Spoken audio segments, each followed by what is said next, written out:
నేత మహోన్నతమైన ఘనమైన నామమునకు యొక్క మధ్యాహ్న సమయంలో కృతజ్ఞతాస్తుతులు చేస్తున్నాము. కనుక శ్రీకాలమంతా మాకు సురక్షితంగా కాచి కాపాడి మాకు కావాల్సిన జీవనము ఆయుష్ను సమస్త మేరకు మాకు దయచేసి తల్లి ఆదివారం యొక్క మధ్యాహ్న సమయంలో తల్లి మరి యొక్క బైబిల్ తరగతిని మరి ఏర్పాటు చేసుకుంటూ మీరు ఇచ్చిన ఒక అవకాశాన్ని బట్టి మీకు కృతజ్ఞతాస్తుతులు తెలియజేస్తున్నాము. తల్లి యొక్క సమయంలో బైబిల్ తరగతి కూడి వచ్చిన సహోదర సహోదరులను మరియు పిల్లలను పెద్దలను పేరుతో ఆస్వాదించి జీవించడం జరుగుతున్నాం. తండ్రి తల్లి ఖచ్చితమైతే ఇంకా రావాల్సిన వారిని తల్లి వాళ్ళకుంటున్న ఆటంకములు ఇబ్బందులు తీసివేసి తల్లి సకాలంలో మీ యొక్క సన్నిధానంలో చేరి అమూల్యమైన మీ యొక్క లేఖనం నేర్చుకునే భాగ్యాన్ని తెచ్చేమని పెడుతున్నాము. తల్లి యొక్క సమయంలో మేమందరం కలిసి పాత ద్వారా మిమ్మల్ని బయటపరచుకోవచ్చునగా తన యొక్క ఘనత మహిమ ప్రభావం మీకే చెల్లిస్తున్నాము. మన అమూల్యమైన వర్తమానము మరి మేము వినుటకు మేము సిద్ధ మనసు కలిగి తండ్రి ఆసక్తి కలిగి మరి దేవుని యొక్క లేఖనములు మేము నేర్చుకున్నట్టుకు సన్నద్ధంగా ఉన్నట్టు మీరే సహాయం చేయమని మరి యొక్క బైబిల్ తరగతికి చివరి వారికి మర్యాదగాను క్రమంగాను మరియు మీకు అంగీకారంగాను జరిగినట్టు మీరే సహాయం చేయమని సంస్థ ఘనత మహిమ ప్రభావం మీకే చెల్లిస్తూ మా పాపములు అపరాధములు దయతో చెల్లించమని పెట్టుకోవచ్చు. గత విధములు మా ప్రభువైన యేసుక్రీస్తు నామములో అడిగి పెట్టుకుంటున్నాం తండ్రి. ఆమేన్.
లేదు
గదిగో యూదుల రాజువు నీవేనా మోదముతో నీవన్నట్లే యూదుల రాజువు నీవేనా మోదముతో నీవన్నట్లే ప్రభులో దోషము కనుగొనలేక ప్రభులో దోషము కనుగొనలేక చేతులు కడిగిన పిలాతుడదిగో చేతులు కడిగిన పిలాతుడదిగో అదిగదిగో అల్లదిగో కల్వరి మేటకు దారదిగో ఆ ప్రభువును వేసిన సిలువదిగో అదిగదిగో గొల్గొతా స్థలధరిణి ఇద్దరు దొంగల మధ్యమున గొల్గొతా స్థలధరిణి ఇద్దరు దొంగల మధ్యమున సాక్షాత్తు యెహోవా తనయుని సాక్షాత్తు యెహోవా తనయుని సిలువను వేసిరి చూడదిగో సిలువను వేసిరి చూడదిగో అదిగదిగో అల్లదిగో కల్వరి మేటకు దారదిగో ఆ ప్రభువును వేసిన సిలువదిగో అదిగదిగో గుల్లున ఏడ్చిన తల్లదిగో ఆ తల్లికి చెప్పిన మాటదిగో గుల్లున ఏడ్చిన తల్లదిగో ఆ తల్లికి చెప్పిన మాటదిగో యూదుల రాజా దిగిరమ్మనుచు యూదుల రాజా దిగిరమ్మనుచు హేళన చేసిన మోకదిగో హేళన చేసిన మోకదిగో అదిగదిగో అల్లదిగో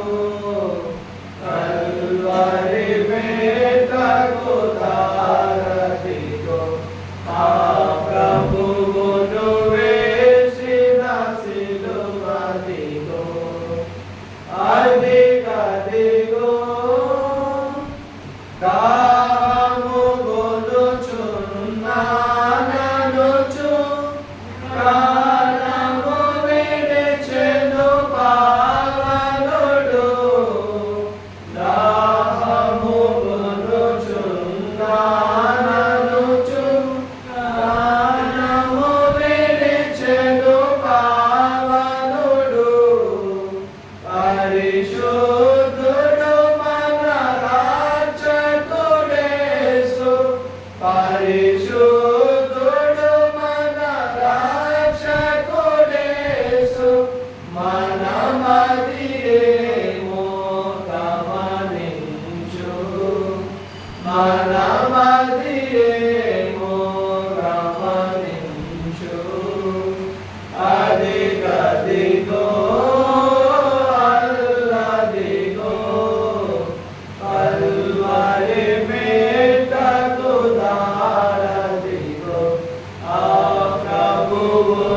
వేసిన శిలమదిగో అదిగదిగో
సోదరులకి చూస్తున్నాము దేశంలో వాక్యం చూస్తున్నాము వాక్యం సోదరులకి ఆత్మసమయ జ్ఞానంతో అభివృద్ధి ప్రారంభిస్తున్నాము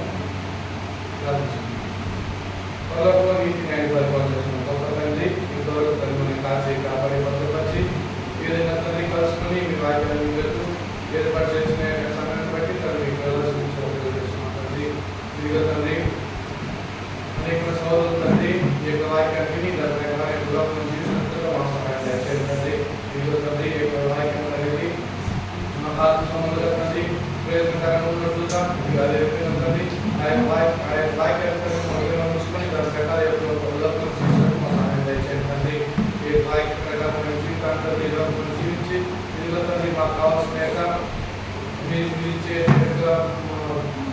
మీరు కోసినట్లుగా మీరు మాకు దయచేసినట్టుగా సమూహం చేసినందుకు మా సహాయం దయచేయండి అది విని తండ్రి ప్రేమపాటు మనం చేస్తున్నాము అది జరుగుతుంది గారిని వాక్యాన్ని అందించడానికి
ఒక చోట తరహాసుకొని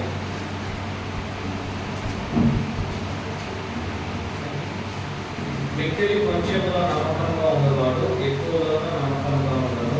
మిక్కిలి కొంచెంలో అన్యాయంగా ఉన్నవాడు ఎక్కువలోనూ అన్యాయంగా ఉండడం. కారణం ఏమిటంటే కొంచెంలో నమ్మకమైన వాడు ఎక్కువలో నమ్మకంగా ఉండడం. ప్రభునేశ్వరుడు ఎక్కువ జీవించినప్పుడు ఆయన తెలియజేసిన ఒక సమాచారం ఆయన శిష్యులకు ఏమిటంటే కొంచెంలో మీరు నమ్మకంగా ఉన్నట్లయితే అనేకమైన వాటి మీద మీరు నమ్మకంగా ఉంటారని తెలియజేశారు. ఇది లోకంలో ఉన్నటువంటి ప్రిన్సిపల్. ఇది వ్యతిరేకమైనటువంటిది. కారణం ఏంటంటే లోకంలో ఏమనుకుంటారంటే కొద్దిగా ఉన్న వాటి మీద నమ్మకం లేకపోయినా సరే అనేకమైన వాటి మీద మనం నమ్మకం అవ్వచ్చు అని ఆలోచన చేస్తాం. కానీ ప్రభువు చెప్పిన విషయం ఏంటంటే కొంచెంలో మనం నమ్మకంగా ఉంటే ఎక్కువైన వాటి మీద కూడా ఆయన మనల్ని నమ్మకంగా ఉండడానికి అవకాశం ఉంది. ప్రభువైన యేసుక్రీస్తు మనుషులకు ఎక్కువ మీద వచ్చినప్పుడు మనుషుల గురించి ఆయన బాగా ఎరిగినటువంటి వాడు. ఎంత బాగా ఎరుగున్నాడంటే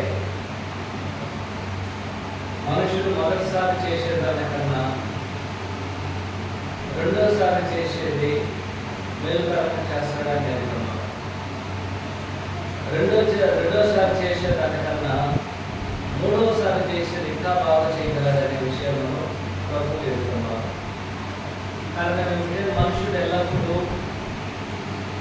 తాను చేసేటువంటి పనిలో మొదటగా చేసినప్పుడు ఏదో పొరపాటు చేయడానికి అవకాశం ఉంది. ఇప్పుడు రెండోసారి అదే పనిని చేయమన్నట్లయితే ఆయన పొరపాటుని సరి చేసుకొని మళ్ళీ రెండోసారి దానికన్నా బాగా చేయడానికి అవకాశం ఉంది. కానీ అవకాశాన్ని మూడోసారి ఇచ్చినట్లయితే రెండోసారి కన్నా మూడోసారి ఇంకా బాగా చేయడానికి అవకాశం అనేది ఉంది. అయితే దేవుని యొక్క ఉద్దేశం అనేది మనుషులకు అవకాశాలు ఇస్తూ పోవడం ద్వారా ఒకసారి చేసిన దానికి రెండో చేసిన దానికన్నా మూడో చేసిన దానికన్నా ఐదోసారి ఈ విధంగా మనుషులకు అవకాశాలు ఇస్తూ ఉన్నట్లయితే ఒకదానికన్నా ఎక్కువ బెటర్గా చేయగలరు. కానీ ఎప్పుడు కూడా అతను పరిపూర్ణమైన దాన్ని ఒక వ్యక్తి చేయలేనటువంటి పరిస్థితి. అయితే ప్రభువు చెప్పిన విషయం ఏమిటంటే మీరు కొంచెంలో నమ్మకంగా ఉన్నట్లయితే దాని అర్థము మీకు ఇచ్చేటువంటి కొంచెంలో మీరు సరిగా చేయగలిగినట్లయితే మీకు పెద్దవాటిని కూడా ఇచ్చినట్లయితే ఏం చేయగలరు? మీరు నేనే చేయగలరు. మీరు కొంచెంలో నమ్మకం లేనట్లయితే అనేకమైన వాటి మీద కూడా ఏం చేయలేము, మనం నమ్మకంగా ఉండలేము. కాబట్టి ప్రభువు చెప్పిన మాటలను మనం జాగ్రత్తగా ఆలోచించాలి. ఇక్కడ రెండు విషయాలు. ఒకటి, మనుషులు నమ్మకంగా ఉండాలి. రెండు, ఆ నమ్మకం అనేది మొదట కొద్ది విషయంలో తాము చాటాలి. యేసుక్రీస్తు వారు మన దగ్గర కోరుకునేటువంటి ఆలోచన అదే. నీవు నమ్మకమైన వ్యక్తిగా ఉన్నట్లయితే నీ నమ్మకత్వాన్ని దేవుడు అనేకమైన వాటిని ఇచ్చి పరీక్షించడం లేదు. నువ్వు నమ్మకమైన వాడైనట్లయితే యేసుక్రీస్తు వారు చెప్తున్నారు, అయ్యా నువ్వు నమ్మకమైన వాడని నిరూపించడానికి నీకు 100 కోట్లు ఇచ్చి పరీక్షించాల్సిన అవసరం లేదు. నీ నమ్మకాన్ని పరీక్షించడానికి నీ చేతులు నీకు 100 రూపాయలు ఇచ్చినట్లయితే నువ్వు నమ్మకమైన వాడ కాదని తెలుసుకోవడానికి అవకాశం ఉంది. కాబట్టి ప్రభువు చెప్పే ఆలోచనలు అనేది మనుషునికి ఎంతో విలువను మరియు ప్రయోజనము కనిపించేందుకు మాట్లాడాలి. మనము కొద్ది వాటిలో నమ్మకంగా ఉన్నట్లయితే అనేకమైన వాటిలో కూడా ఏం చేయగలుగుతున్నాము, నమ్మకంగా ఉండడానికి అవకాశం ఉంది. అందువల్ల మొదట నమ్మకత్వం అనేది చాలా ప్రాముఖ్యమైనటువంటిది. నమ్మకం అనేది ఏమిటి? నమ్మకం అనేది ఒక మనుషుని ఎందు మనం ఆధారపడతాం. కానీ ఏ మనుషులు నమ్మకమైన వాడు కాదు. ఆ విషయాన్ని దృష్టి ఏదో ఒక మనుషుడు, ఏదో ఒక రూపంలో మనుషుడు తన నమ్మకత్వాన్ని కోల్పోయేటువంటి వాడు. ఒక మనిషికి 10 విషయాలు ఇచ్చి 10 విషయాలు మనం పరీక్షించినట్లయితే 9 విషయాలు అతని నుంచి వచ్చును, నమ్మకంగా ఉండవచ్చును, ఒక విషయంలో పొరపాటు. అయితే ఒక మనుషునికి ఒక విషయాన్ని ఇచ్చి ఆ ఒక విషయంలో ఏమైపోతుంది, అతను నమ్మకం ఉండలేదు. కారణం ఏమిటంటే మనుషుడు ఆశించేది అధికము, తాను నమ్మకం ఉండాలని కోరుకునేటువంటి దేవునికి అసలు ఇచ్చేటువంటి విలువ అనేది చాలా తక్కువైనటువంటిది. కాబట్టి ఈ పాఠాన్ని మనం ఒక 4-5 భాగాలుగా ఆలోచన చేసి మన పాఠాన్ని మనం చదువుకున్నాం. మొదటగా నమ్మకత్వం అనేది ఎవరు కోరుకునేటువంటిది? ప్రతి మనుషునికి నమ్మకమైనది అవసరం. ఉదాహరణకి కుటుంబాలు తీసుకున్నాం. కుటుంబాన్ని తీసుకున్నట్లయితే భార్య భర్తకి నమ్మకం ఉండాలి, భర్త భార్యకి నమ్మకంగా ఉండాలి. భార్య భర్తలు నమ్మకం కలిగిన వారుగా ఉన్నట్లయితే వారి పిల్లలు కూడా తమ యొక్క తల్లిదండ్రులకు నమ్మకాన్ని కోరుకుంటారు, పిల్లలు తల్లిదండ్రులకు నమ్మకాన్ని కోరుకుంటారు. ఇది ప్రతి మనుషుని మీద మనము డిపెండ్ అవ్వడం. అలాగని ఏ మనుషుడు నమ్మకం లేని వాడు కాదు. కాబట్టి ఏ మనుషుల మీద ఆధారపడి మనం జీవించలేకపోతే, అంటే ఏ మనుషుల మీద ఆధారపడకుండా మనం జీవించలేము. భూమి మీద ఏదో ఒక దాని మీద ఆధారపడాలి. ఏదో ఒక విషయమై మనం ప్రతి వ్యక్తి మీద ఏం చేయాలి, మనము ఒక నమ్మకాన్ని ఆధారపడి చూపించాలి. అయితే మనుషునికి మధ్య నమ్మకం అనేది మొదట అవసరమైనది. నేను మిమ్మల్ని నమ్మినట్లయితే మీరు ఏం చేయాలి, నన్ను నమ్మే విధంగా ఉండాలి. మన ఇరువురు మధ్య, మనుషుల మధ్య నమ్మకాన్ని మనం కోల్పోయినట్లయితే దేవుడు ఎలాగో మనల్ని నమ్ముతారు. మనుషుడు నేను మీకు నమ్మకంగా లేదు, మీరు నా నమ్మకం లేదు. ఎలాగో మనము నేను నమ్మకమైన వాడిని దేవుడికి చూపించగలను. ఆలోచించే మనం అనేక సందర్భాలు ఏమనుకుంటున్నామంటే, నేను దేవునికి నమ్మకంగా ఉన్నాను, నీకు నమ్మకం ఉన్నాను నాకు తెలియదు అంటామా. భర్త భార్య చెప్పవచ్చును, భార్య భర్తలు చెప్పవచ్చు, ఎవరైనా సరే ఒక సహోదరికి ఒక సహోదరుడు చెప్పవచ్చు. నువ్వేమనుకుంటున్నా నాకు తెలియదు, కానీ నేను దేవుని దృష్టిలో నమ్మకమైన వాళ్ళతో ఉన్నాను. అది కుదరదు. ఆ విధంగా ఆలోచన చేసేటటువంటిది దేవుని ఉద్దేశం కాదు.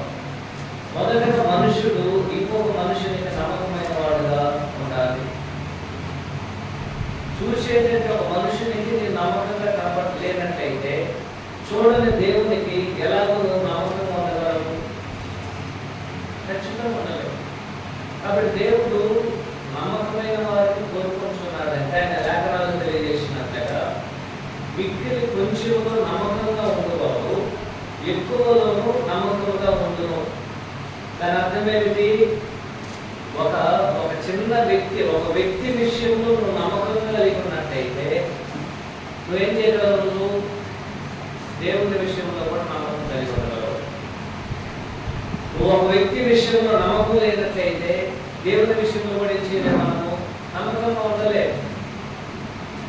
ఒక భర్త భార్య తన భర్త విషయంలో భార్య నమ్మకంగా లేనట్లయితే ఎలాగో దేవునికి నమ్మకం ఉండగలరు?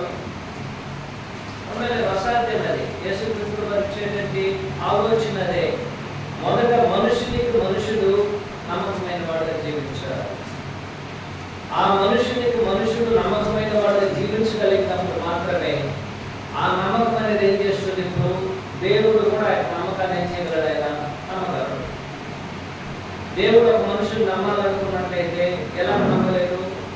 జస్ట్ ఏదో మనం నోటి మాత్రం చెప్తాను నమ్మలేదు.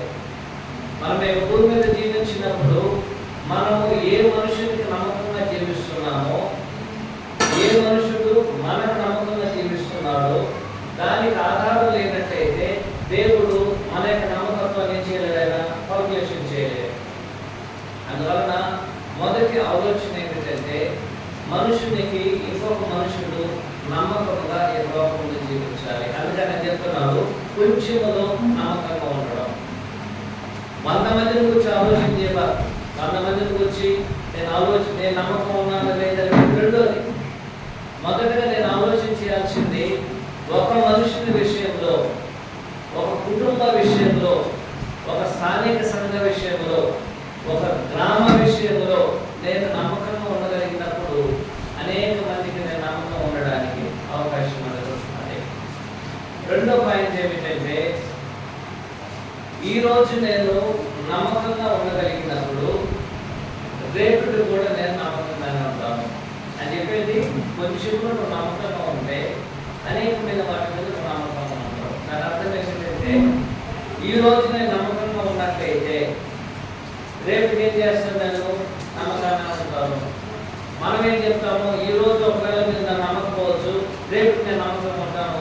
దేవుడు చెప్తున్నట్టు అవుతుంది.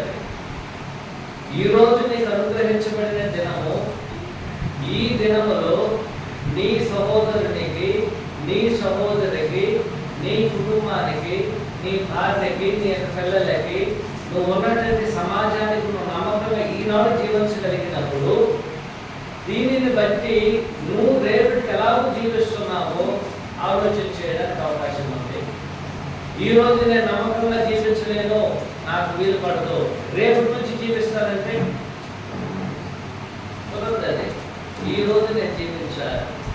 ఈరోజు నేను జీవించినట్లయితే దీనిని బట్టి దేవుడు గణించి అతని గురించి దేవుడు లెక్కించి ఈనాడు అతడు నమ్మకంగా జీవించాడు కాబట్టి రేపటి కూడా అతను ఏం చేయగలడు, నమ్మకంగా జీవించగలడు. ఈనాడు పరిస్థితులు అనేది మనం అనుకున్నట్లుగా, మనం కోరుకున్నట్లుగా ఉండకపోవచ్చు. పరిస్థితులు అనేది మనం ఆశించినట్లుగా ఉండకపోవచ్చు. కానీ మన దగ్గర కోరుకున్నటువంటి విషయములు అనేది, మనలో వచ్చిన కోరిక అనేది మనం సరి చేసుకోకపోయినట్లయితే ఖచ్చితంగా మనం పొరపడడానికి అవకాశం ఉన్నది. కాబట్టి యేసుక్రీస్తు చెప్పినటువంటి ఒక ఆలోచన ఏమిటంటే, 16వ అధ్యాయం 10వ వచనం లోకాసు వార్తలో, కొంచెం మిక్కిలి కొంచెం నమ్మకంగా ఉండేవాడు ఎక్కువలోనూ నమ్మకంగా ఉండదు. మిక్కిలి కొంచెం, ఆ కొంచెం అనేది ఏమిటి? ఈ దినం. ఒక ఉదాహరణ, ఈ దినాన్ని తీసుకుంటున్నాం. ఈ దినము నమ్మకంగా ఉండగలిగినప్పుడు దీనిని బట్టి మనం ఏం చేయవచ్చును, రేపటి కూడా ఏం చేస్తాము, నమ్మకంగా ఉంటాం.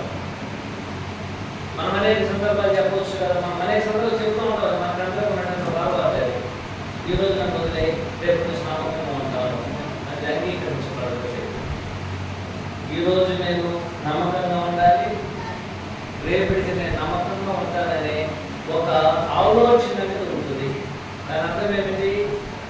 ఈరోజు నాకు దేవుడు జీవనం ఇచ్చాడు కాబట్టి దేవుడు నాకు ఇచ్చిన జీవమును బట్టి ఈరోజు నేను నమ్మకంగా ఉండగలిగినప్పుడు దీనిని బట్టి దేవుడు ఏం చేస్తున్నాడు, నేను రేపటి కూడా నమ్మకంగా ఉండగలనని దేవుడు నాకు అవకాశాన్ని రేపటి కూడా ఇస్తున్నాడు. ఆ నమ్మకత్వాన్ని మనము ఈరోజు మనం కోల్పోయినట్లయితే రేపటి నీకు జీవం ఇచ్చినంత సేపు నువ్వు దేవుడి కొరకు జీవిస్తావని నమ్మకం అనేది దేవునికి ఉండదు. ప్రియమైన సహోదరులారా, మనం ఆలోచించేటువంటి విషయం అనేది కొన్ని రకాలుగా మనం ఆలోచన చేసేదంతా కూడా అంటే మనుషు రీతిగా ఆలోచన చేస్తాం, మనుషు రీతిగా తలస్తాం, మనుషు రీతిగా శంకిస్తాం మనం. కానీ ఆయన ఏం చెప్తున్నాడంటే, ఈరోజు మనం నమ్మకంగా ఉండగలిగినప్పుడు,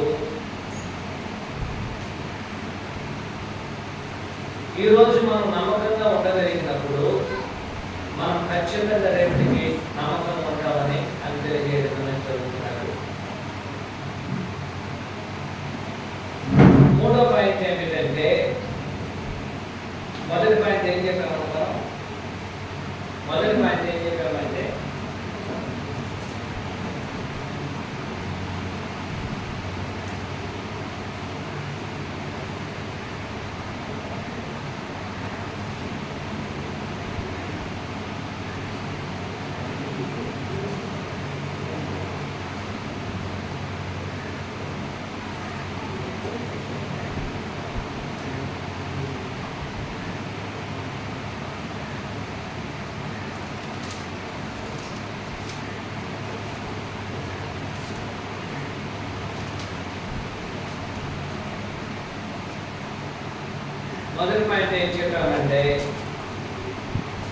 మొదట దేవునికి మనం నమ్మకంగా ఉండాలి అనుకున్నట్టయితే మొదట మనుషునికి ఏం చేయాలి? మనం నమ్మకంగా ఉండాలి.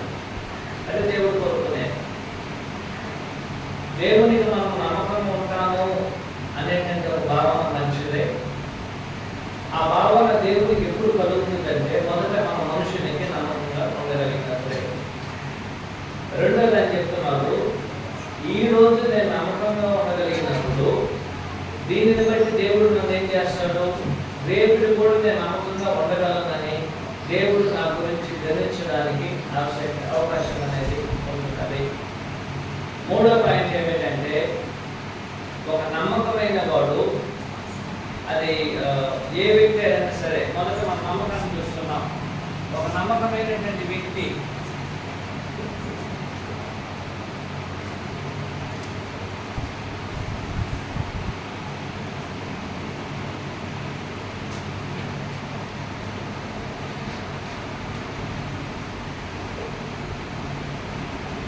నమ్మకమైనటువంటి వ్యక్తికి ఉన్నటువంటి గుణం ఏమిటంటే, అతనికి నువ్వు చిన్నది ఇచ్చినా పెద్దది ఇచ్చినా అన్నిటిలో నమ్మకంగానే ఉంటాడు.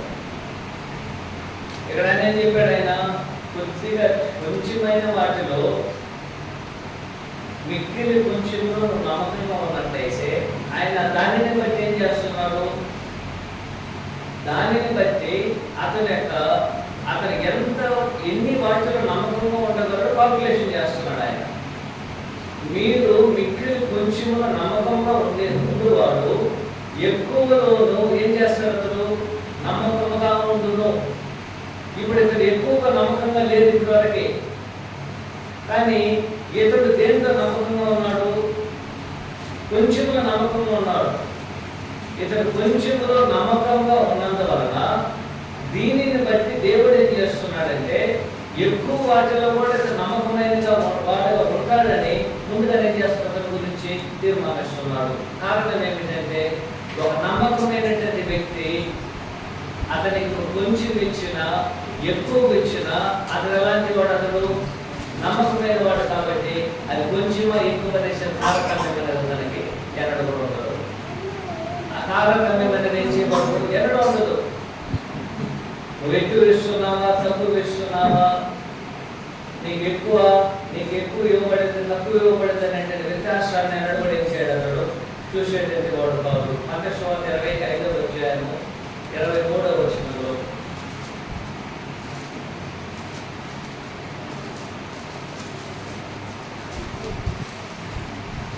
అతని యజమానుడు, బలా నమ్మకమైన మంచి దాసుడా, నీవు ఈ కొంచెంలో నమ్మకం ఉండేవి, నిన్ను అనేకమైన వాటి మీద నియమించదు, మీ యజమాని సంతోషంలో పాల్గొందని అతనితో చెప్పాను. ఇక్కడ ఒక దాసుడు ఉన్నాడు. ఈ దాసుడు ఏం చేశాడు? అతనికి రెండు తలాంతులు ఇచ్చాడు దేవుడు, ప్రభు యజమానుడు ఇచ్చాడు. 2 తలాంతులు ఇచ్చి ఏం చేశాడు ఆయన? ఒకరికి 5, ఒకరికి 2, ఒకరికి ఇచ్చాడు. సరే, ఇప్పుడు 2 తలాంతులకు 5 తలాంతులు కలిగిన వారికి 5 తలాంతులు ఇచ్చాడు. ఇచ్చి ఏం చేశాడంటే శాంతం పోయాడు. తిరిగి వచ్చి లెక్క చూసుకున్నాడు. లెక్క చూసుకున్నప్పుడు 2 తలాంతులు కలిగిన వాడు వచ్చాడు. అని చెప్పాడు, అయ్యా నేను మొదట 5 తలాంతుల వాడు వచ్చాడు, 5 సంపాదించాలని చెప్పాడు. రెండోదిగా 2 తలాంతులు కలిగిన వాడు వచ్చాడు, 2 ఏం చేశాడు? సంపాదించాడు.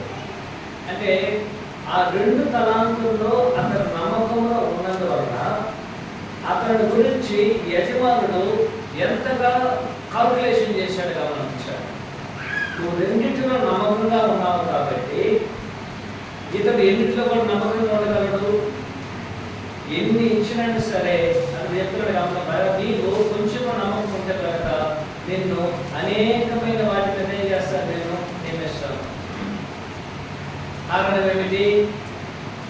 ఏమిటంటే, ఒక వ్యక్తికి నమ్మకం ఉన్నట్లయితే ఆ నమ్మకం అనేది కొంచెమైన వాటి విషయంలో కూడా అతను నమ్మకంగా ఉంటాడు. అధికమైన వాటిని ఇచ్చినా సరే ఏ విధంగా ఉంటాడు? అతడు నమ్మకంగా ఉంటాడు. అయ్యా నేను కొంచెం ఇస్తే నమ్మకంగా ఉండలేను, అధికమైన వాటిని ఇస్తే నేను నమ్మకంగా ఉంటాను అనుకున్నట్లయితే పొరపాటు. కొంచెం కూడా నమ్మకం ఉన్నావు కాబట్టి దాన్ని దేవుడు పరీక్షిస్తున్నాడు. మొదటగా నేను పరీక్షించేది అధికమైన వాటి నుంచి పరీక్షించడం లేదు. దేవుడు కొంచెమైన వాటిని ఇచ్చి పరీక్షిస్తున్నాడు. ఆ కొంచెం అనేది ఒక తలాంతుగా ఉండొచ్చు, లేక 2 తలాంతులుగా ఉండొచ్చు. ఇవ్వబడిన తలాంతుని ఉపయోగించుకొని ఇచ్చినటువంటి దేవుడు ఆ తలాంతుని ఎలాగో నువ్వు ఉపయోగపరుచుకుంటున్నా ప్రయోజనపరుస్తున్నావు దేవునికి తెలుసుకున్నట్లయితే దానిని బట్టి ఏం చేస్తున్నాడు? ఆయన అనేకమైన వాటి మీద ఆయనను నియమిస్తున్నాడు. కారణం ఏమిటంటే ఒక నమ్మకమైనటువంటి వ్యక్తికి కొంచెం విషయములైనా సరే, ఎక్కువ విషయములైనా సరే అతను ఏ విధంగా ఉండగలడు? ఒకే రకంగా నమ్మకంగా ఉండగలడు. కాబట్టి మనకేదో తలాంతులు ఇవ్వబడింది. 1 తలాంతు ఇవ్వబడి ఉండొచ్చును, 2 తలాంతులు ఇవ్వబడి ఉండొచ్చును, 5 తలాంతులు ఇవ్వబడి ఉండొచ్చు. ఎవరి సామర్థ్యం కొలది వారికి దేవుడు ఏం చేస్తున్నాడు? తలాంతులు ఇస్తున్నాడు. నాకు ఇవ్వబడిన 1 తలాంతుని ఏం చేయాలి? నేను ఆ 1 తలాంతుని నేను ఆ ప్రయోజనకరంగా యజమానునికి ప్రయోజనకరంగా ఏం చేయాలి? దాన్ని నేను ఉపయోగించాలి. ఇక్కడ ఇవ్వబడినటువంటి వారు గమనించారు. ఒకరికి 5 తలాంతులు ఇవ్వబడి, ఇంకొకరికి 2 తలాంతులు ఇవ్వబడింది, ఇంకొకరికి 1 తలాంతు ఇవ్వబడింది. ముగ్గురు వారి సామర్థ్యం కొలం తీసుకున్నారు. అయితే 5 తలాంతులు సంపాదించుకున్నటువంటి వానికి దేవుడు ఏం చేశాడు? 5 తలాంతులు ఎవరి కొరకు సంపాదించాడు? అతడు తన కొరకు సంపాదించలేదు. తన కొరకు ఏం చేయలేదు? అతడు సంపాదించలేదు. ఎవరి కొరకు సంపాదించాడు? అతడు తన యజమానుని కొరకు అతను సంపాదించాడు. మనము మన యజమానుడు మనకి ఏ తలాంతునైతే అనుగ్రహించి ఉన్నాడో ఆ తలాంతుని ఏం చేయాలి? మనము మన యజమానుని కొరకు మనము ఉపయోగించాలి. దాంట్లో మనం నమ్మకంగా ఉండగలిగినప్పుడు, అంటే 2 తలాంతుల విషయంలో నేను నమ్మకంగా ఉండగలిగినప్పుడు అనేకమైన వాటిని ఏం చేయబోతున్నాడు? ఆయన మనకు అనుగ్రహించబోతున్నాడు. దీంట్లో మనకు ఉన్నటువంటి ప్రయోజనం ఏమిటి? 2 విషయాలు. ఒకటి, మనం ఆయన సంతోషం ఏం చేయబోతున్నాము? పాల్గొందుతాం. రెండోది, ఇప్పుడు మనం నమ్మకం ఉన్నాం కాబట్టి ఏం చేయబోతున్నాడు? ఆయన అనేకమైన వాటి మీద నమ్మకంగా ఉంచబోతున్నాడు. 4వ పాయింట్ గమనించాలి.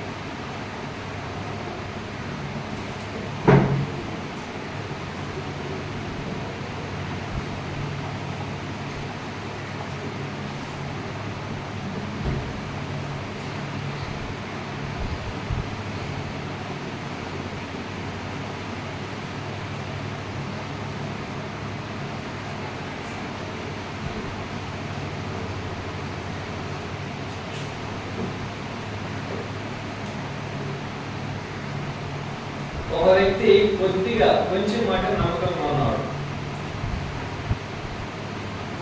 ఒక వ్యక్తి ఏం చేస్తున్నాడు? కొంచెం దేవుడు ఇచ్చాడు, దాంట్లో నమ్మకంగా ఉన్నాడు. అతడు అధికమైన వాటి మీద నమ్మకంగా ఉండగలడని తాను అనుకున్నాడా, లేక దేవుడు నిర్ణయించాడు దాన్ని? తన యొక్క ఆలోచన కాదు ఇది. అంటే నేను కొద్దిగా నమ్మకం ఉంటే అధికంగా ఇచ్చినా సరే నేను నమ్మకం తాను అనుకోవడం లేదు. మనం ఏమనుకుంటున్నాం? అంటే ఆవేదన అనుకుంటున్నాం. అయ్యా నాకు 1000 రూపాయలు ఇచ్చారు, దీంతో నన్ను లెక్క చూడబాకండి, 1,00,000 రూపాయలు ఇచ్చి చూడండి, నేను ఎలా ఉంటాను చూడండి. అది కాదు ఉద్దేశం. అక్కడ నువ్వు నమ్మకంగా ఉంటావా లేదని నన్ను గురించి నిర్ణయం చెప్పేది కాదు ఇక్కడ. అని చెప్పాడు. అదే ఏ వ్యక్తి అయినా సరే తాను ఎంత నమ్మకంగా ఉంటాడో తాను నిర్ణయించుకునేటువంటి ఒక వ్యక్తి కాదది. ఆయన గురించి ఎవరు నిర్ణయిస్తున్నారు? దేవుడు నిర్ణయిస్తున్నాడు. నువ్వు నమ్మకంగా ఉంటావా లేదనే విషయంలో దేవుడు నా గురించి మీ గురించి నిర్ణయిస్తున్నాడు. కానీ నా గురించి నేను, మీ గురించి నేను, మీ గురించి నా గురించి మీరు నిర్ణయించడానికి తెలియడం లేదు, ఆయన తెలియజేయడం లేదు. మనం అనేక సందర్భాల్లో మన గురించి మనం నిర్ణయం తీసుకుంటాం. నేను అనేకమైన వాటి మీద నేను ఒక అధికారం ఉండగలను, లేక అనేకమైన రెస్పాన్సిబిలిటీని తీసుకోగలను అని చెప్తున్నాడు. దేవుడు చెప్తున్నాడు, నీవు అనేకమైన రెస్పాన్సిబిలిటీ తీసుకోవాలనే నిర్ణయం అనేది ఎవరిది? దేవుడిది, మనుషుని కాదది. ప్రభువు చెప్తున్నాడు, నువ్వు కొంచెంలో నమ్మకం ఉన్నట్లయితే అనేకమైన వాటి మీద ఏ విధంగా ఉంటావు? నమ్మకంగా ఉంటావని ఆ నమ్మకమును ఎవరు కలిగించాలి? నీకు నేను దేవుని కలిగించాలి. ఆ విధంగా ఎప్పుడైతే మనం కలిగించగలమో అప్పుడు దేవుడు ఏం చెప్తున్నాడంటే ఖచ్చితంగా మనము నమ్మకమైనటువంటి వారికి ఉండడానికి అవకాశం అనేది ఉంటున్నది. ఐదోది ఏమిటంటే, ఈ భూమి మీద మనం నమ్మకంగా ఉన్నట్లయితే పరలోకం మీద కూడా మనం ఏం చేయబడ్డాము? నమ్మకంగా ఉంటాము. ఈ భూమి మీద దేవునికి మనం నమ్మకంగా జీవించగలిగినప్పుడు పరలోకం మీద కూడా ఏం చేస్తాం? మనము నమ్మకంగా ఉంటాం.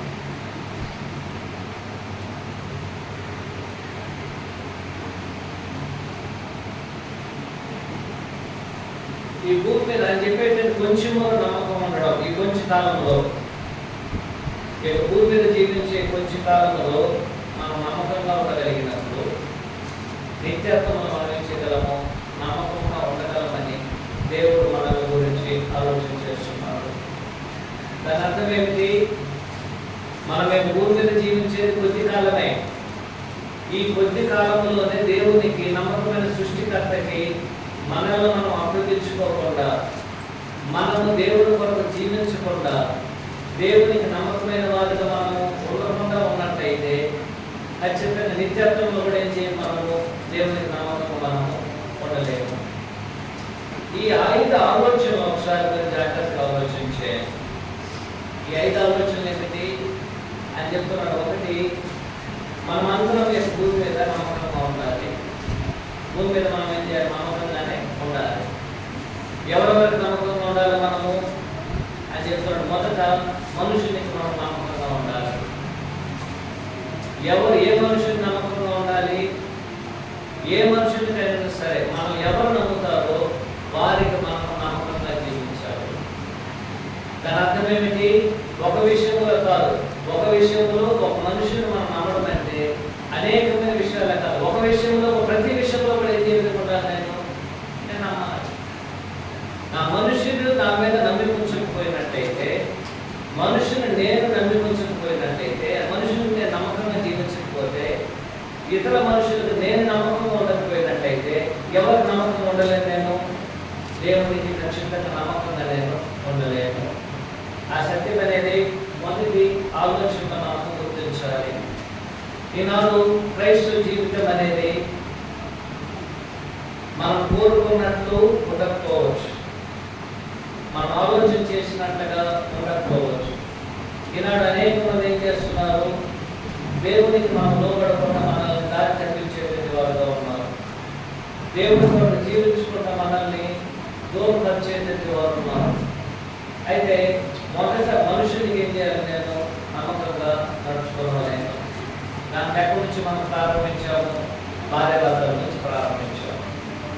భార్య భర్తకి, భర్త భార్యకి నమ్మకంగా నడుచుకోవాలి. తర్వాత కుటుంబానికి నమ్మకంగా నడుచుకోవాలి. సమాజానికి నమ్మకంగా నడుచుకోవాలి. సంఘానికి ఏం చేయాలి? మనము నమ్మకమైన వారికి సంఘంలో కూడా కనపడాలి. అతను చూసి నాకు నమ్మకం లేదని ఆలోచన అనేది ఏం చేయబడకూడదు, మన మీద ఉండకూడదు. క్రైస్తవులు అయితే నమ్మకం కలిగినటువంటి వారు. క్రైస్తవులు ఏంటంటే మనము ఈ లోకంలో నమ్మకమైన వారుగా జీవించాలి. అలాంటి నమ్మకమైన వారుగా మనము మనుషులు ఏదైతే మనం నమ్మకమైన వారుగా కనబడకపోయినట్లయితే మనం దేవుని కూడా ఏం చేయలేము? మనం నమ్మకమైన వారుగా ఉండలేము. ఈ సత్యాన్ని మనము మొదట అర్థం చేసుకుంటాం. దీని గురించి అని చెప్తారండి, కొంచెం నమ్మకం ఉంటే అధికమైన వాటి మీద ఏ విధంగా ఉంటారు? మీరు నమ్మకంగా ఉంటారు. ఆ కొంచెమైనది ఏమిటంటే, ఒకటి మనుషునికి మనం ఏం చేయాలి? నమ్మకంగా ఉండగలిగాను. రెండోది ఆయన ఏం చెప్తున్నాడంటే, ఈ రోజు నేను నమ్మకంగా ఉండగలిగితేనే రేపటి కూడా నేను నమ్మకంగా ఉండగలను. అయ్యా ఈ రోజు నేను నమ్మకంగా ఉండలేను, రేపటి నమ్మకంగా ఉంటానంటే దానికి ఆధారం లేదు. ఏ ఆధారంతో రేపు నువ్వు నమ్మకంగా ఉండగలవు? ఏ ఆధారం అంటే ఈ రోజే నాకు ఆధారం. ఈ రోజును బట్టి రేపటికి నేను నమ్మకంగా ఉంటానా లేదని నిర్ణయించబడుతుంది. ఈ రోజు నేను నమ్మకంగా లేకపోయినట్టే రేపు కూడా ఏం చేయలేదు? నేను ఖచ్చితంగా నమ్మకంగా ఉండలేదు. మళ్ళీ రేపటికి మనం అడిగినట్లయితే ఈ రోజు వదిలే తర్వాత ఎల్లుండి చూద్దామంటాం. 2 రోజుల తర్వాత అడిగితే మళ్ళీ ఇంకొక రోజు అడుగుతాం. కారణం ఏమిటంటే నమ్మకం అనేది ప్రతిరోజు ఉండేటంటిది. ఈ రోజు మీద రేపటి దినమని ఆధారపడుతుంది. ఈ రోజు నేను నమ్మకంగా లేనట్లయితే రేపు కూడా ఖచ్చితంగా ఏం చేయలేను? నేను నమ్మకంగా ఉండడానికి అవకాశం అనేది లేదు. కాబట్టి దేవుడు ఏం చెప్తున్నాడంటే ప్రతిరోజు నేను నమ్మకమైన వాడుగా చేయాలి, నేను జీవించాలి. కాబట్టి ఈ రోజు మీద రేపు దినం అనేది ఈ రోజు మీద ఆధారపడింది. కాబట్టి ఈ రోజు నేనేం చేయాలి, నమ్మకంగా ఉండాల్సిన అవసరం అనేది ఉంటున్నది. 3, ఒక నమ్మకమైనటువంటి వ్యక్తికి చిన్నది పెద్దదనే వ్యత్యాసం లేదు. అన్నిటి విషయంలో అదే విధంగా ఉంటాడు, నమ్మకంగానే ఉంటాడు. 10 రూపాయలు ఇచ్చిన అతను నమ్మకంగానే ఉంటాడు, 1000 రూపాయలు ఇచ్చిన అతను నమ్మకంగానే ఉంటాడు, 1,00,000 రూపాయలు ఇచ్చినా నమ్మకంగానే ఉంటాడు, 1,00,00,000 రూపాయలు ఇచ్చిన అదే విధంగా ఉంటాడు, నమ్మకంగానే ఉంటాడు. నమ్మకం అనేది మనుషుల్ని ఆధారపడి ఉంది. కాబట్టి అతనికి అప్పగించిన పని అది ఎంతదైనా సరే, చిన్నదైనా సరే, పెద్దదైనా సరే, అన్ని పనులు అదే విధంగా ఉంటాడు. ఒకే రకం నమ్మకం అతడు కలిగి ఉండడానికి అవకాశం ఉంది. 4వ పాయింట్ ఏమిటంటే మనం కొన్ని వాటి మీద, అధికమైన వాటి మీద, కొన్నింటి మీద నమ్మిక ఉండడం, అధికమైన వాటి మీద నమ్మిక ఉండడం అనే విషయమును నా గురించి నిర్ణయించేది నేనుగా ఉండకూడదు. నేను అధికమైన వాటి మీద నమ్మకం ఉన్నానా లేదా, కొన్ని వాటి విషయం నమ్మకం ఉండాలని నిర్ణయించేది ఎవరు? దేవుడు. దేవుడు నా విషయంలో నిర్ణయిస్తాడు, కానీ నా విషయానికి వచ్చి నేను చేయకూడదు, నిర్ణయించకూడదు. నేను కొంచెములో నమ్మకంగా నేను ఉన్నానా లేదనేది దేవుడు నిర్ణయించాలి. దేవుడు ఎలా నిర్ణయిస్తాడు? ఆ కొంచెం అనేది మనకు పరీక్షించబడుతుంది. ఆ పరీక్షలో నిలబడకపోయినట్టయితే ఏం చేయబడతావు? అనేకమైన వాటి మీద ఏం చేయబడలేదు, నియమించబడలేదు. ఆ రోజు ఒక తలాంతు తీసుకున్నటువంటి వ్యక్తి ఉన్నారు. ఆ ఒక తలాంతు తీసుకోబడినటువంటి వ్యక్తికి ఒక తలాంతు ఇవ్వబడింది. అతడు ఇచ్చిన తలాంతుకి వ్యర్థం చేయలేదు. ఇచ్చిన తలాంతు నాశనం చేశాడని అతడు లేదు. ఒక తలాంతుని ఏం చేయలేదు, అతడు అభివృద్ధి పరచలేదు. ఆ ఒక తలాంతుని ఆయన భూమిలో పాతి పెట్టాడు. యజమానుడు వచ్చినప్పుడు భూమిలో పాతి పెట్టిన దాన్ని తీసి మరలా యజమానికి ఇచ్చేసాడు. కానీ యజమానుడు అతన్ని చెడ్డదాసులను కలవడానికి గల కారణం ఏమిటంటే అతనికి ఇవ్వబడిన తలాంతును అందించేది అతను అభివృద్ధి పరచలేదు. మనకు కొంచెంలో నమ్మకం ఉండవలేదంటే ఆ కొంచెం విషయంలో మనం అప్పగించబడిన దాని కొరకు ఏం చేయాలి, మనము నమ్మకంగా ఉండాలి. అది ఏ పని అయినా సరే, ఒక చిన్న పనిగా ఉండవచ్చు, దేవునికి సంబంధించింది ఒక చిన్న పనిగా ఉండవచ్చు, కుటుంబానికి సంబంధించిన ఒక చిన్న పనిగా ఉండవచ్చు. నేను చెప్పేది చెడ్డ పని కాదు, మంచి పని. ఏదైనా ఒక చిన్న విషయంలో మనం నమ్మకంగా కనబడినట్లయితే అధికమైన వాటి విషయంలో కూడా ఏం చేస్తామో నమ్మకంగానే ఉండగలం. 5వ విషయం ఏమిటంటే మనము భూమి మీద నమ్మకంగా ఉండగలిగినప్పుడే పరలోకమందు గురించి ఇక్కడ మనం నమ్మకంగా ఉండగలం. అయ్యా నేను ఇక్కడ ఆయన నమ్మకంగా జీవించలేదు, పరలోకానికి వెళ్ళిన తర్వాత నమ్మకంగా జీవిస్తానంటే ఆయన చెప్తున్నాడు, వీలు పడదు. నువ్వు భూమి మీద నమ్మకంగా ఉండగలిగినప్పుడు మాత్రమే పరలోకమందు కూడా నువ్వు నమ్మకంగా ఉండడానికి అవకాశం ఉంది. ఆ విధంగా లేకుండా నేను పరలోకంలో వెళ్ళి నమ్మకం ఉంటాను, భూమి మీద నా వల్ల కాలేజీ అనుకున్నాను అని చెప్తున్నాడు. ఇక్కడ నువ్వు నమ్మకం లేదు కాబట్టి అక్కడ నువ్వు అక్కడ నమ్మకం ఉంటుంది. దాని అర్థం ఏమిటి? ఈ కొంచెం కాలంలో మన ఆయుష్ అనేది 60-70 సంవత్సరాలు. ఈ 60-70 సంవత్సరాలలో నువ్వు నమ్మకంగా లేకపోతే నిత్యత్వం ఎలా నమ్మకం పడగలవు? వీలుపడదు. కాబట్టి యేసుక్రీస్తు గారు ఏం చెప్తున్నారంటే కొంచెంలో నువ్వు నమ్మకంగా ఉన్నట్లయితే అనేకమైన వాటి ఏం చేస్తావు, నమ్మకంగా ఉంటావు. కాబట్టి ప్రతి క్రైస్తవుడు చేయాల్సిన విషయం ఏమిటంటే, 1, ప్రతి మనుషునికి మనం నమ్మకంగా ఉండాలి. అప్పుడే మనం దేవుడికి నమ్మకంగా ఉండగలం. 2, ఈ రోజు నేను నమ్మకంగా ఉండాలి. అప్పుడే దేవుడికి నమ్మకంగా ఉండగలనని నేను నమ్మించగలను. 3, అది చిన్నదిగా ఉన్నాయి, పెద్దదిగా ఉన్నాయి. మనకు నమ్మకం ఉంటే ఇది పెద్దదైనా చిన్నదైనా సరే అన్ని విషయాలు ఏదో ఉంటాను, నేను నమ్మకంగానే ఉంటాను. 4వది ఏమిటంటే నేను నమ్మకమైన వాడిగా నమ్మకమైన వాడిని కాదా అని నిర్ణయించేది దేవుడు. అంటే మనుషులు ఏం చేయడం లేదు, నిర్ణయించడం లేదు. 5వది ఏమిటంటే ఈ భూమి మీద నమ్మకంగా ఉన్నట్లయితే పరలోకంలో ఉపయోగించబడతాము, నమ్మకంగా ఉంటాం. దీనికి అనేక ఉదాహరణలు దానికి ఉదాహరణకు యేసుక్రీస్తు వారు తీసుకోవచ్చు. యేసుక్రీస్తు వారి భూమి మీద ఏం చేశాడు ఆయన? నమ్మకమైనటువంటి దేవుని తరుణాన్ని ఏం చేశాడు ఆయన? అప్పగించుకున్నాడు ఆయన. నమ్మకమైనటువంటి దేవుని తరుణాన్ని అప్పగించుకున్నాడు ఆయన. ఆయన ఎక్కడ కూడా ఏం చేయలేదు. ఎక్కడ కూడా ఆయన దేవుని విడిచిపెట్టి దేవుడు తనకు అప్పగించబడినటువంటి బాధ్యతల్లో దేన్ని కూడా ఏం చేయలేదు. ఆయన విస్మరించలేదు. అది చిన్న విషయమైనా సరే, పెద్ద విషయమైనా సరే, అది చిన్న ఆలోచన అయినా సరే, పెద్ద ఆలోచన అయినా, పెద్ద మాట అయినా సరే, ఏ విషయంలోనైనా సరే యేసుక్రీస్తు వారు ప్రతి విషయం ఏం చేశాడు? ఆయన దేవునికి లోపడ్డాడు. దేవునికి ప్రతి విషయంలో లోపడ్డాడు ఆయన. ఇది చిన్న విషయమే, అది పెద్ద విషయం అని ఎన్నడూ ఏం చేయలేదు. ఎన్నడూ కూడా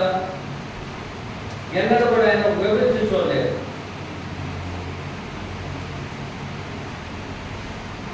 ఎన్నడూ కూడా వివరించి చూసినట్టుగా మనము చూడడానికి అవకాశం అనేది లేదు. యేసుక్రీస్తు వారి భూమి మీద ఉన్నప్పుడు ప్రతి సందర్భంలో 1:4 అధ్యాయం 19వ వచనంలో ఈ విధంగా తెలియజేస్తాడు. గమనించాను. 1 పేతురు 4:19.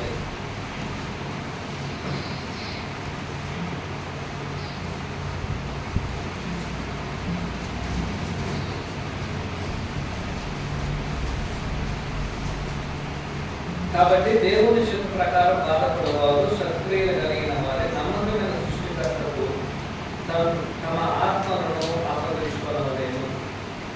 ఇక్కడ అనేది చెప్తున్నాడండి. అని చెప్పే ఆలోచన ఏమిటంటే, ప్రతి మనుషుడు దేవునికి తమ ఆత్మను ఏం చేయాలి? అప్పగించుకోవాలి. ఎలా జరుగుతుంది అది? దేవునికి మన ఆత్మలో మనం అప్పగించుకోవాలంటే అది ఎలాంటి దేవునికి మనం అర్పించుకోవాలండి? నమ్మకమైన సృష్టికర్తకి. నమ్మకమైన సృష్టికర్తకి మనం నమ్మకంగా లేనట్లయితే ఎలాగో మనకు ఆత్మను ఆయన అంగీకరిస్తాడు. ఖచ్చితంగా ఏం చేయడు? ఆయన అంగీకరిస్తాడు. కాబట్టి మనము ఈ భూమి మీద ఉన్నప్పుడు ప్రతి మనుషునికి మనం నమ్మకమైన వారుగా జీవించుతాం. ప్రతిరోజు నమ్మకమైన వారుగా జీవించుతాం. ప్రతిరోజు మనం నమ్మకమైన వారుగానే జీవించుతాం. నమ్మకం మనకు ఉన్నట్లయితే చిన్నది పెద్దగా లేదు, అన్నింటిలో మనం నమ్మకంగా ఉన్నాం. నేను నమ్మకమైన వారిని కాదని మనుషులు మనల్ని నిర్ణయించు, దేవుడు మనల్ని నిర్ణయిస్తాడు. చివరిగా ఎక్కువ మీద మనం నమ్మకం ఉన్నట్లయితే పరలోకమందు దేవుడు ఉంటున్నాము నమ్మకమైన ఉంటాం. అలాంటి వారిగా ఉండి నిజమైన ప్రేక్షకులుగా మనం ఈ లోకంలో జీవించుతాం. అలాగే చేయడానికి దేవుడు సహాయపడుతుందా? లోకంలో వెంటనే మీ అందరికీ ప్రభు యేసుక్రీస్తు నామములో వందనాలు తెలియజేసుకుంటూ ఈ కార్యక్రమాన్ని ముగిస్తున్నాము. అందరికీ వందనాలు.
వాక్యాన్ని బోధించడానికి నేర్చుకుంటున్నాము. మా కొరకు భోజనం ఏర్పాటు చేస్తుంది. ఇంకా భోజనం కావాల్సింది కాబట్టి మనకు పాత కాబట్టి కార్యక్రమాన్ని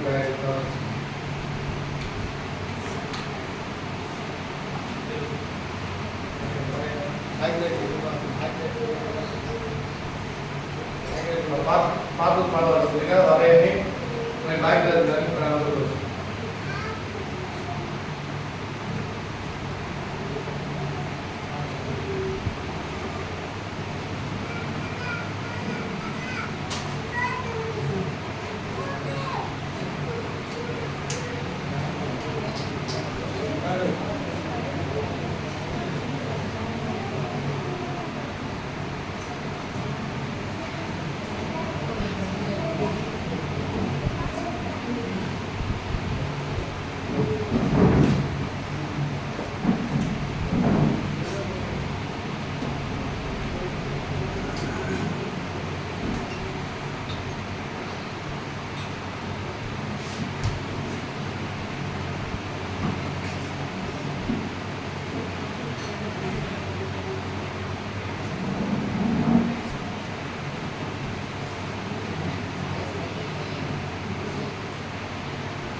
నీతి స్వరూప న్యాయ ప్రదాత శాశ్వత రాజా సర్వజనుల తండ్రి నీతి స్వరూప న్యాయ ప్రదాత సత్తువగల భూమిలో శ్రేష్టమైన తీగ నుంచి కమ్మనైన ద్రాక్షలకై నెమ్మదితో చూచితివే సత్తువగల భూమిలో శ్రేష్టమైన తీగ నుంచి కమ్మనైన ద్రాక్షలకై నెమ్మదితో చూచితివే కారు ద్రాక్షలు కాచిరే కఠిన ఇశ్రాయేలులు కారు ద్రాక్షలు కాచిరే కఠిన ఇశ్రాయేలులు నీతి న్యాయములెరుగాక నీ రాజపాలనలో నీతి న్యాయములెరుగాక నీ రాజపాలనలో నీతి స్వరూప న్యాయ ప్రదాత శాశ్వత రాజా సర్వజనుల తండ్రి నీతి స్వరూప న్యాయ ప్రదాత సకల భూలోక జనులను దీవింతునను మాట పితరులతో చేసిన నీ వాగ్దానపు మాట సకల భూలోక జనులను దీవింతునను మాట పితరులతో చేసిన నీ వాగ్దానపు మాట